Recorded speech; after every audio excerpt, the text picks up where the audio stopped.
रोज दिसतोय तुमचं आंदोलन तुम्ही करताय, नेमकं काय मागणी असेल? आमची मागणी हीच आहे का आम्हाला रोज दुसऱ्या दिवशी आणि ते पण स्वच्छ पाणी यावं. सगळं गढूळ पाणी येतं, वेळेच्या वेळेवर टॅक्स घेतला जातं आणि पाणी आम्हाला अजिबात दिलं जात नाही. आठवड्यातून एक वेळेस पाणी दिलं जाते. म्हणून आम्ही हा मोर्चा काढला आहे काँग्रेस पक्षातर्फे. आज जर आम्हाला पाणी वेळेच्या वेळेवर भेटलं नाही तर आम्ही महिला मिळून हजारो संख्येने हा मोर्चा काढू आणि पाणी नाही कुणाच्या आमच्या हक्काचं. किती दिवसाला पाणी ते सध्या?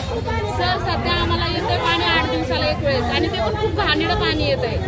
सगळे जम्स वगैरे असतात पाणी कमी वेळेसाठी येते. कमी वेळेसाठी पुरतही नाही ते पाणी आणि वेळेवर सोडत पण नाही. रात्री 12चा वेळ असतो, 3चा वेळ असतो, झोप पण खराब होती सर आमच्यावाली आणि पाणी पण भेटत नाही. थोडंसं पाण्याचा टायमिंग नाहीये. सगळं त्यांच्या म्हणजे ह्याच्या मर्जीचं याने चाललंय सगळं शासनाचं. तुम्हाला काय अडचण येतात पाण्यासाठी? पाणी आमच्याकडे म्हणजे पाणी खराब येऊ लागलं आणि जंतू पण त्याच्यात येऊ लागले. किती दिवसाला येतं पाणी? 8 दिवसात पाणी. 8 दिवसात पाणी येतं. पिण्यासारखं येतं कसं? नाही, खराब पिवळं पाणी येऊ लागलं. तुमची मागणी काय आहे? आमचं हेच म्हणणं आहे की स्वच्छ पाणी या आणि 30व्या दिवशी पाणी या. काँग्रेस पक्षापासून बोलतोय आम्ही.